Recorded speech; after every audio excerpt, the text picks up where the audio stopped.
மந்திரம் எங்கு எடுத்து செல்கிறதோ அங்கு சென்று பார்ப்போம். ஓம் சூர்யாய நமக. ஒரு மனிதனுடைய மந்திரமாயிற்று எங்கோ எடுத்து செல்ல போகிறது என்று பார்த்தால் கன்னி பெண்ணிடத்திலே இருக்கிறது. சரி பார்க்கலாம். பெண்ணை அம்மா கண் விட்டு பாருமா. யாரும் இவ்வளவு நேரம் எவ்வளவு யாரை வேண்டிக் கொண்டிருந்தோ அதே சூரியன் இருக்கின்றேன். சூரியனா? எங்கே? நீங்களா? என்ன நீங்களா? நல்லா அடக்குது சாமி ஊத்தாரு. நீ சூரிய தேவன் சொல்ல வேண்டும், நான் நம்ப வேண்டும். என்ன உலகத்திலே பாமர மக்கள் அறிஞர் சென்று என்றால் சுட்டி இருக்கிற மாட்டார் சூரியன். ஆகாயத்தில் இருக்கக்கூடிய சூரியன் பூமியில் இருக்கக்கூடிய அதிகாரம் இருக்கின்ற பொழுது சுட்டி இருக்கும். ஆமா. ஆனால் அதிகாரம் இருக்கின்றேன் ஆனால் தெரியலேன்னு சொல்கின்றார். ஆனால் தெரியாது. டேய் சாமி ஊத்தாரு நீங்க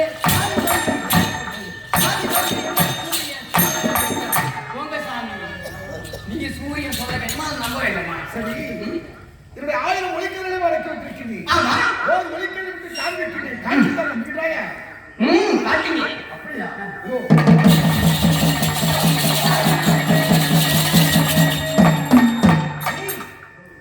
இப்படி காட்டுறாங்க.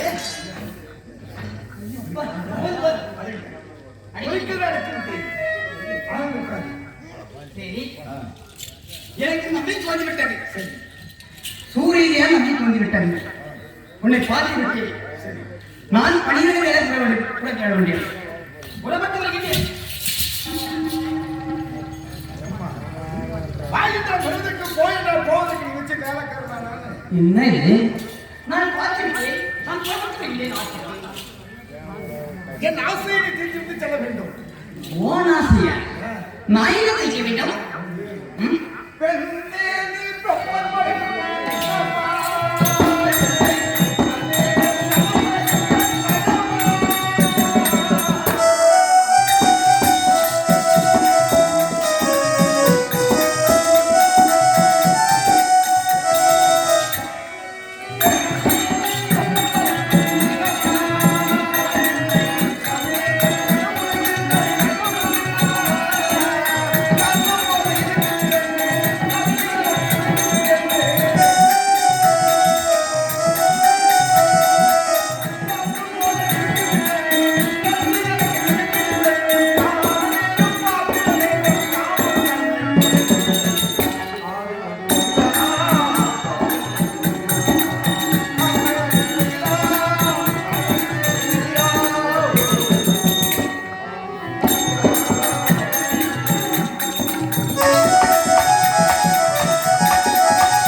ஆமா ஆமா, நீங்க என்ன கையை பிடிச்சி வைக்கிறீங்க, கட்டி பிடிக்கிறீங்க, நீங்க என்னதான் பண்றீங்க?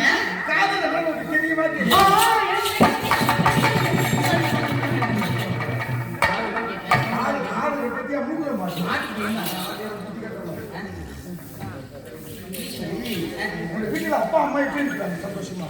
எங்க அப்பா வந்து எங்க வீட்டுல எங்க அப்பா தான் அம்மா, எங்க அம்மா தான் அப்பா. எப்படியா இருக்கட்டும், இருவரும் எப்படி குடும்பம் பண்றாங்க? அதான் என்னதான் பண்றாங்க? என் தலைவி என்ன சொல்றாங்க நீங்க? புரியலையா? கொஞ்சம் யோசனை பண்ணி பாருமா.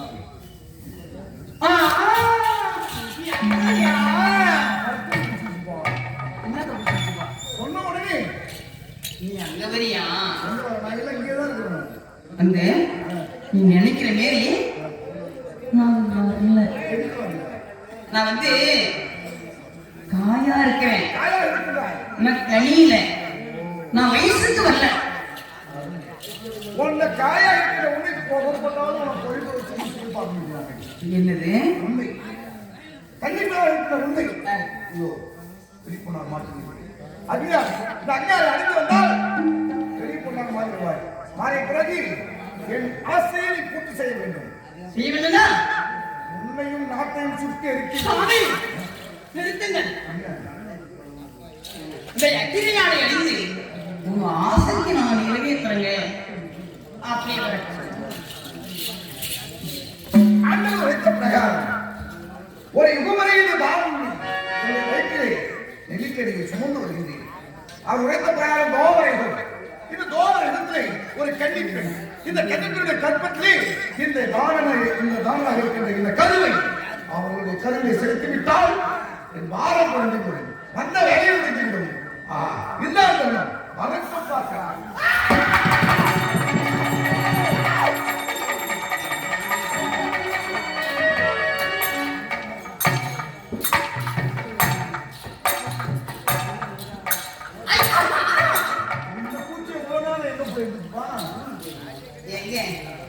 அப்போது என் மீனில கை வச்சீங்க, எனக்கு ஒண்ணுமே தெரியல. இப்போ இப்ப என் மீனில உங்க கருத்தை வைக்க பார்த்து அச்சம் மடம் என்னங்க என்ன என்ன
எனக்கு ஒண்ணுமே புரிய தெரியுமா அக்கா?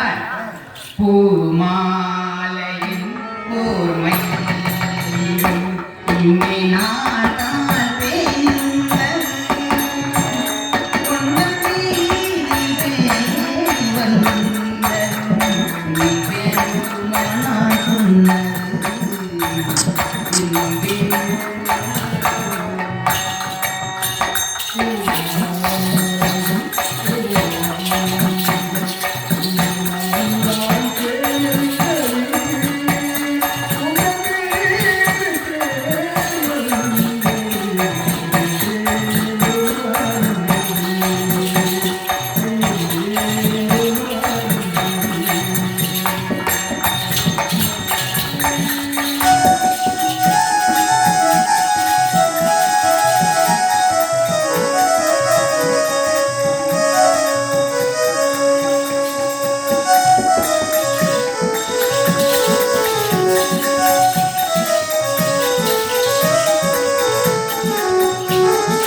பூமாலை போர்மை இங்கே நான்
செலுத்திவிட்டேன். ஆனால் அவள் என்ன உரைத்தாள்? நான் வயதுக்கு வந்தவுடனே என்னுடைய ஆசையை பூர்த்தி செய்தவுடனே மீண்டும் என்னை கல்விப்பெண்ணாக மாற்ற வேண்டும் என்று சொன்னார். அதன் பிரகாரம் மீண்டும் எப்படி இருந்தாலும் அதே போன்று கல்விப்பெண்ணாக மாற்றிவிட்டு என்னுடைய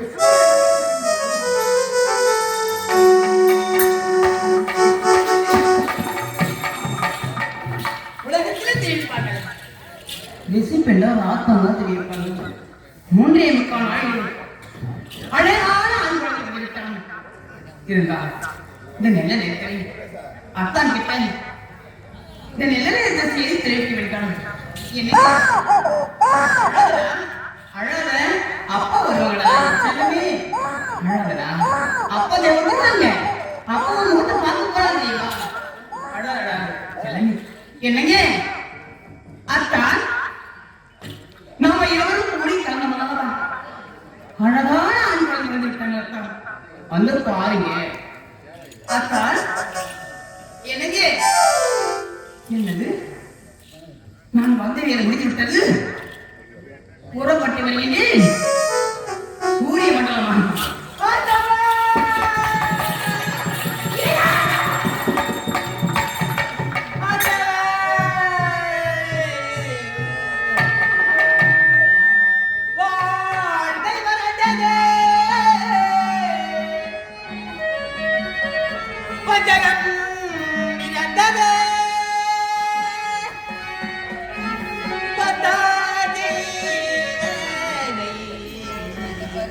வழிமாறி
உலகத்திலே ஒரு குழந்தையா? மகனே, நீ அழாதடா, நீ அழாத, நீ பால் அழுதுடா.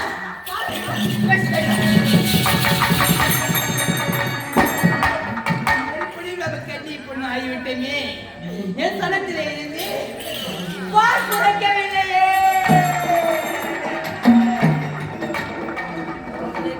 எடுத்து ஒரு சொட்டு பால் கொடுக்காத நான் பாவத்தை செய்து விடுகிறேன்.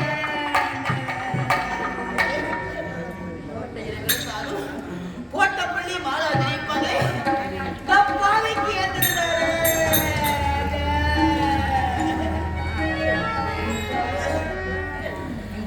உன்னை எடுத்து தான் வளர்க்க முடியுமா? நான் உன்னை நாட்டுக்கு தான் செல்ல முடியுமா? மகாமுனிவருக்கு தெரிந்து விட்டால் நான் கொடிய சாபத்துக்கு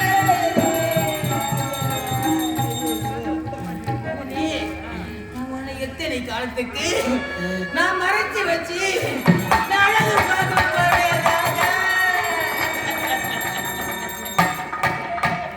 உயிர் இல்லாத பொருளா இருந்தா நான் உன்னை அழகு பார்க்கணும் மறைச்சு வச்சு உனக்கு உயிர் இருக்கிறது ராஜா.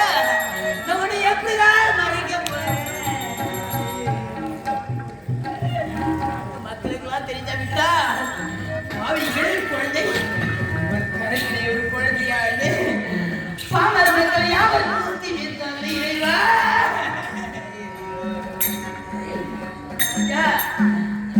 செல்லமே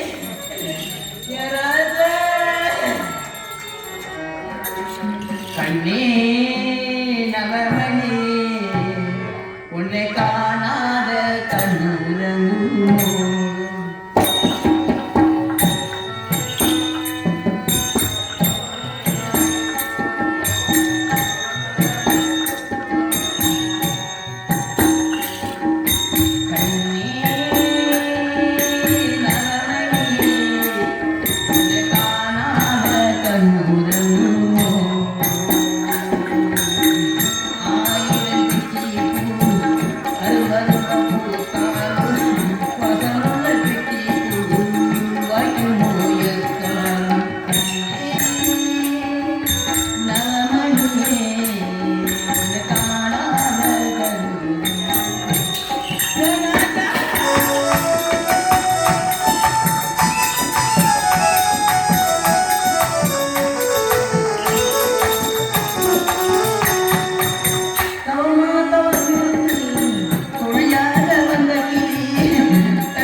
ஏன் பிறந்தாய் மகனே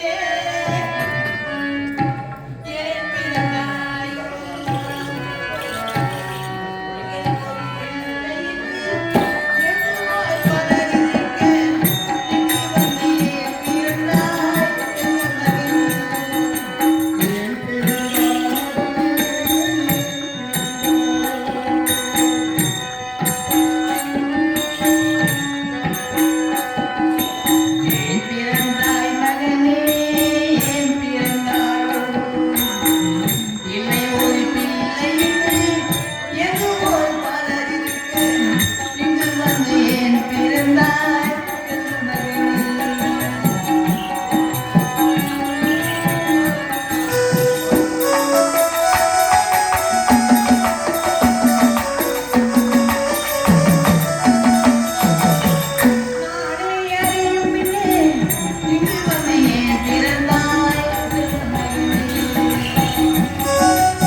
தயாரி பண்ணி இந்த அக்கினியாரை வைத்து உடனே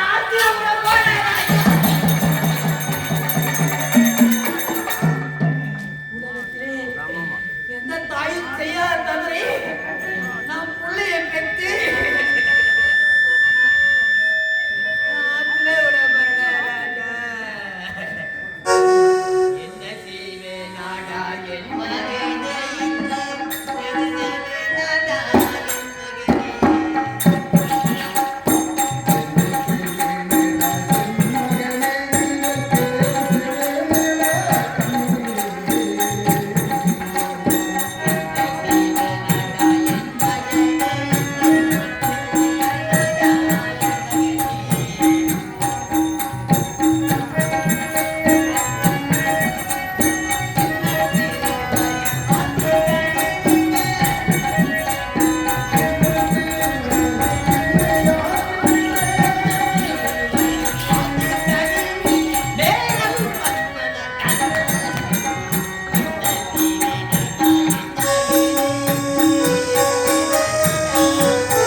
மாட்டி விட்டான்.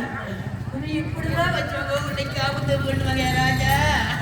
எனக்கு இந்த வெயில் இருக்கு, இந்த கோமை இருக்கு, இதெல்லாம் ஒன்று கூட வைத்து இதை வச்சு நீ பொழுதுகிற ராஜா.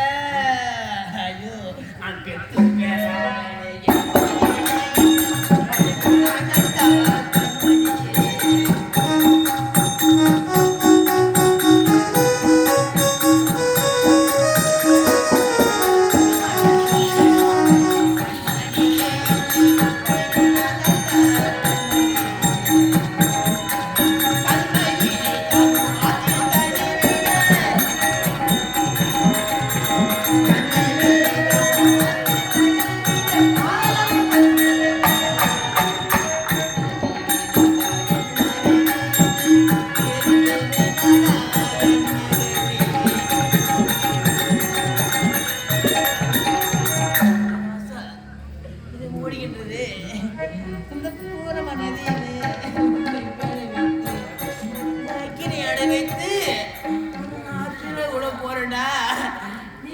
சந்திக்கு பாக்கி வருமா நீ பாப்பா ராஜா. சந்திக்க பாக்கியம் வருமா, சந்திக்க பாக்கியம்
அந்த இரக்கம் எங்கு உதயமாகிறதோ இறைவன் சாட்சாத் நாராயணன் அங்கு உதயமாகுவான். எல்லாம் இல்லாண்டவனாய் அண்டமண்டவாயன், ஆபத்தாண்டவன், அநாதரட்சகன், பச்சவர்ணன், கோகலக்கண்ணன், நந்தனசனன், ஸ்ரீதரன், வேணுகோபன் என்று எல்லோரோடும் போற்றப்படும் என் மன்னன் நானே. கிரேதா கிரேதா என்று சொல்லக்கூடிய அந்த இரண்டு யுகத்திலும் ஸ்ரீமன் நாராயணனாக இருந்த நான் இன்று யோக யுகத்திலே கண்ணனாக அவதாரம் கொண்டிருக்கின்றேன். எதற்காக? முன்பொரு சமயத்திலே பூமாதேவி ஆகப்பட்டவள் இந்த பூமி பாரம் தாங்க முடியவில்லை என்று பசுவேடம் தரித்து தேவர்களெல்லாம் ஒன்று கூடி என்னிடம் வந்து முறையளித்தனர். அப்பொழுது தேவர்களே, நீங்கள் எதற்கும் கவலை கொள்ள வேண்டாம். இப்பொழுது இந்த அசுரர்கள் எல்லாம் நாளை யுகத்திலே மனிதர்களாக பிறக்கப் போகின்றார்கள். ஆகினால அவர்களை நான் அப்பொழுது சம்ஹாரம் செய்கிறேன் என்று தேவர்களுக்கு வாக்கு கொடுத்தேன். அந்த வாக்கு கொடுத்ததின் பிரகாரம் இப்பொழுது வசுதேவருக்கும் தேவகி அம்மையாருக்கும் நான் 8வது மகனாக பிறந்தேன். எப்படி பிறந்தேன்? வடமதுராக ஆளக்கூடிய கம்சன் என்று சொல்லக்கூடிய பூபதி அரசாட்சி புரிந்து கொண்டு வந்தான். அவருடன் 2 தங்கைமார்கள். அந்த 2 தங்கைமார்களுக்கும் திருமணம் செய்து பார்க்க வேண்டும் என்று எண்ணி அவன் என்ன செய்தான்? தன் குருவாகிய வசுதேவர்களுக்கு 2 தங்கைகளையும் திருமணம் செய்து கொடுத்தான். திருமணம் செய்து கொடுத்த முடிந்தவுடன் வனவேடிக்கைக்கு சென்றான். அப்பொழுது அந்த வனவேடிக்கை சென்ற பொழுது காரணத்தினால் அப்பொழுது பரிசுத்த முனிவர் அங்க தியானத்தில் இருந்தார். அவரோ 12 வருடத்திற்கு ஒரு முறை அந்த சிவனை குறித்து அருதாக தவத்தில் இருப்பார். அப்பொழுது அந்த மாமரத்தில் இருக்கக்கூடிய மாங்கனி தானாக அந்த பரிசுத்தின் முனிவருக்கு கரங்களை வந்து சேரும். அந்த 12 வருடம் முடிந்த தருவாயில் அந்த மாங்கனி தானாக வந்து சேரும் நிலையிலே இவர் தங்கைகளை திருமணம் செய்து கொடுத்து விட்டு வடவடிக்கு செல்லும் போது தங்கைகள் ஆசைப்பட்டார் என்ற காரணத்திற்காக அந்த மாங்கனியை பறித்து சென்று கொடுத்து விட்டான். வந்து பார்த்தார் பரிசுத்த முனிவர். ஆஹா, இப்பேற்பட்ட காரியத்தை செய்தவன் யார் என்று அறிந்து ஞானரசியால் அடே கம்சா நில் என்று சத்தமிட்டார். ஏனென்றால் இந்த பூமி அதிரபடி தேர் ஓட்டி சென்றான். அடப்பாவி, எப்பேற்பட்ட காரியத்தை செய்து விட்டாய் நீ? இந்த சிவன் அம்சத்தில் இருக்கக்கூடிய பயத்தை நான் புசிப்பது வழக்கம். அதை நீ கெடுத்து விட்டாயே. பஞ்சகமா பாதகம் செய்தது 5, தந்தை என்று மாறாமல் சிறையடைத்தாய் 6, இந்த பூமி அதிரபடி தேர்வற்றி சென்றாய் 7, 8வது கனியை நீ எப்பொழுது எட்டி மறுத்தாயோ உன் தங்கையால் பிறக்கக்கூடிய 8வது மகனால் உனக்கு மரணம் நிச்சயம் என்று அந்த பரிசுத்த முனிவரை சாபம் கொடுத்தார். அதன் பிரகாரம் வசுதேவரும் தேவகி அம்மையாரும் ஒன்று சேர்த்து சிறைச்சாலையை அடைத்தான். சிறைச்சாலையிலே முதலில் ஒரு ஆண் குழந்தை பிறந்தது. அந்த ஆண் குழந்தைக்கு கீர்த்தி மேனன் என்று பெயர் சூட்டினார்கள். அந்த குழந்தை பிறந்தவுடன் கம்சனுடைய கட்டளைக்கு பிரகாரம் வசுதேவர் என்ன செய்தார்? அந்த குழந்தையை எடுத்துச் சென்று கம்சனிடம் ஒப்படைக்க சென்றார். பார்த்தான் கம்சன் ஓங்கி வட்டத்தில் தான். அப்பொழுது வசுதேவர் என்ன உரைத்தார்? கம்சா, கொஞ்சம் பொறு. இந்த குழந்தையை கொன்று விட்டால் உன் சாபம் நீங்கி விடுமா? எனக்கு பிறக்கக்கூடிய 8வது குழந்தையால் தான் கட்டாயம் மரண நிச்சயம் என்று சொல்லியிருக்கார். அதன் பிரகாரம் இந்த குழந்தையை கொண்டு விட்டால் இது நடக்குமா? கொஞ்சம் பொறு என்று யோசனை கூறினார். ஆகியனாலே அந்த குழந்தையை கொல்லவில்லை. அதன் பிரகாரம் தேவகி அம்மையாரும் வசுதேவர் எடுத்துக் கொண்டு வந்து காட்டினார். ஆஹா, இந்த குழந்தையை அண்ணன் கொல்லவில்லையே என்று. அப்பொழுது 6 குழந்தைகள் பிறந்து அந்த 6 குழந்தைகளையும் கொல்லவில்லை கம்சன். ஒரு முறை நாரத மகாமுனிவர் கம்சனுடைய ஆயப்படிக்கு வந்தார். அப்பொழுது அடே கம்சா, நீ என்ன காரியம் செய்து கொண்டிருக்கின்றாய்? உன்னை கொள்வதற்காகவே கண்ணன் இந்த எதுகுலத்திலே மனிதனாக பிறக்கப் போகின்றான். அதற்கு முன்பாக தேவர்கள் எல்லாம் ஆடு மாடுகளாகவும் அனைவரும் வந்து இங்க பிறந்து விட்டனர். ஆகியனாலே இந்த குழந்தைகள் அனைத்தையும் கொண்டு விடு என்று நாரத முகமுனியை உரைத்த வண்ணம் என்ன செய்தான்? அந்த 6 குழந்தைகளும் கொண்டு விட்டான் கம்சன். பார்த்தான் 7வது கருவுற்றது. அந்த கருவை மாற்றி அமைத்தார்கள். அப்பொழுது நந்தகோவன் யசோதை என்று சொல்லக்கூடிய ஆயர்பாடியில் இருந்து கொண்டிருக்கின்றார்கள். இந்த 7வது கரு கலைந்து விட்டது என்று கம்சனுக்கு உத்தரவிட்டனர். அதன் பிரகாரம் கம்சன் என்ன செய்தான்? 8வது குழந்தையான கட்டாய மரணம் நிச்சயம் என்று சொல்லியிருக்கின்றார்கள். ஆகையினாலே சிறைச்சாலையில் இந்த குழந்தை பிறந்தால் அங்கேயே வெட்டி வீசிவிட வேண்டும் என்று எண்ணினான். சொன்ன பிரகாரம் 8வது குழந்தை ஆவணி மாதம் ரோகிணி நட்சத்திரம் அஷ்டம திதி தாடு வருடம் 28வது மணிமந்திரத்திலே நான் இந்த கண்ணன் வசுதேவருக்கும் தேவகி அம்மையாருக்கும் ஜனனமாக போகின்றேன். அப்பொழுது என்ன செய்தார்கள்? நான் அவர்களுக்கு ஜனனமான பிறகு வசுதேவருக்கும் தேவகி அம்மையாருக்கும் காட்சி கொடுத்தேன். மனைவி நிலையில் இருந்தார்கள். தந்தையே, கவலை கொள்ள வேண்டாம். நானே ஸ்ரீமன் நாராயணன் கண்ணனாக இந்த தோர யுகத்திலே அவதாரம் தரித்திருக்கின்றேன். கம்சனுடைய லீல வினோதங்களை நான் சம்ஹாரம் செய்கின்றேன். நீங்கள் முன்பொரு சமயத்திலே என்னை குறித்து அருதாகிய தபத்தில் இருந்தீர்கள். அதாவது பிரசன்னதாஸ் என்ற பெயரோடு நீங்கள் வாழ்ந்து கொண்டிருந்தீர்கள். அந்த சமயத்திலே அல்லும் பகலும் அறுபதாயிரம் நாராயணா நாராயணா என்று துதித்தீர்கள். உங்களுக்கு நான் நேரில் கண்டு காட்சி கொடுத்தேன். என்ன வேண்டும் என்று கேட்டேன். இந்த ஸ்ரீமன் நாராயணனே எங்களுக்கு குழந்தையாக பிறக்க வேண்டும் என்று நீங்கள் கேட்டீர்கள். அதன் பிரகாரம் உங்களுக்கு நான் காப்பான் என்ற பெயரோடு குழந்தையாக பெற்று பிறந்து உங்களுக்கு காட்சி கொடுத்தேன். இரண்டாவது யுகத்திலே நீங்கள் காசி வரிசையாகவும் இந்த தேவிகன்யா நதியாகவும் என்று பிறந்தார்கள். அவர்களுக்கு நான் பாவனம் அவதாரம் கொண்டு காட்சி கொடுத்தேன்.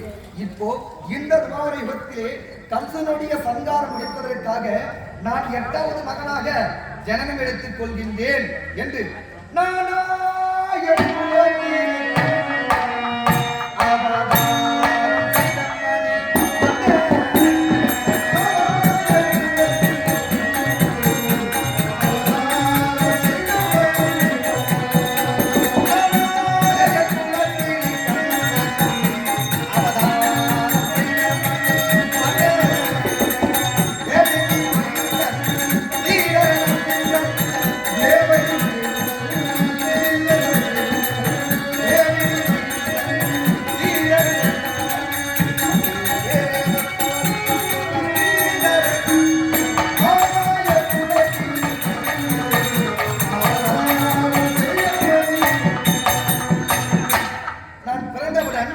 தந்தையே, கவலை கொள்ள வேண்டாம். என்னை பிறந்த இந்த சிறைச்சாலையில் இருந்து ஆயுர் பாடிலே யசோதன் நந்தகோபன் இருக்கின்றார்கள். அங்கு சென்று என்னை நீங்கள் பிரம்மகுடியில் எடுத்துக்கொண்டு இப்பொழுது அந்த ஆயர்பாடியை வைத்துவிட்டு அங்க பிறந்திருக்கக்கூடிய பெண் குழந்தை இந்த சிறைச்சாலைக்கு எடுத்துக்கொண்டு வாருங்கள் என்று கட்டளையிட்டு அதன் பிரகாரம் வசுதேவர் என்னை பிரம்மகுடியில் எடுத்துக்கொண்டு மழைநீர் வெள்ளம் கங்கை பெருகெடுத்து ஓடுகின்றது ஆற்றினீர். வசுதேவரே, கவலை கொள்ள வேண்டாம். உனக்கு ஆதிசியுடன் கொடை பிடிப்பார். அந்த கங்கா யமுனா நதி என் தங்கையாகப்பட்டவள் உனக்கு வழிவிடுவாள். நீங்கள் சென்று ஆயுப்பாடியிலே சென்று வைத்துவிட்டு அங்கிருக்கிற பெண் குழந்தையை சிறைச்சாலையில் எடுத்து விட வேண்டும் என்று கட்டளையிட்டது. அதன் பிரகாரம் வசுதேவர் எடுத்து ஆயுப்பாடியை விட்டுவிட்டு அங்க இருக்கக்கூடிய பெண் குழந்தை எடுத்துக்கொண்டு சிறைச்சாலையிலே வைத்து விட்டார். குழந்தை பிறந்தது. ஆனால் பிறந்த குழந்தை 8வது பிறந்த குழந்தை பெண் குழந்தை என்று கம்சனுக்கு அறிக்கையிட்டனர். அதன் பிரகாரம் என்ன செய்தார்கள்? கம்சன் வந்தான். பிறந்தது ஆண் குழந்தையால் இருந்தால் என்ன, பெண் குழந்தையால் இருந்தால் என்ன, கொல்வது நிச்சயம் என்று ஓடி வாழத்தூக்கி எடுத்து ஆழமிட்டு கரகர கரகரம் என்று சுட்டு ஆகாயத்தில் இருந்தான். அப்பொழுது ஆகாயத்தில் போயிருந்து அடே கம்சா, வானத்துக்கும் விண்ணத்துக்கும் என் தந்தை பார்வதியானது, அடே கம்சா, உன்னால் என்ன கொல்ல முடியுமா? நான் யார் தெரியுமா? அந்த சிவபெருமானின் இடமாகத்தில் இருக்கக்கூடிய பார்வதி தேவி. நான் என்னை கொல்ல உன்னால் முடியுமா? உன்னை கொல்வதற்காக என் அண்ணன் கண்ணன் குழந்தையாக பிறந்து ஆயர் பாடியே யசோதை நந்தகோபன் வீட்டில் வளர்ந்து கொண்டு வருகின்றான். அவன் அழுவதை உன்னால் நிச்சயம் என்று கட்டளையிட்டு அவன் ஆகாய மார்க்கமாக சென்றான். நான் யசோத நந்தகோபன் வீட்டில் எப்படி வந்தேன்? யசோதைக்கம்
இருந்து கொண்டிருந்தேன்.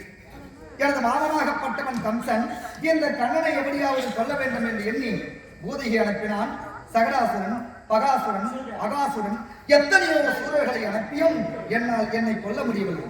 ஆகிய நாளில் நான் என்ன செய்தேன்? காளிங்கம் நட்டனாடிய பிறகு என் அம்மா கம்சனை கொண்டே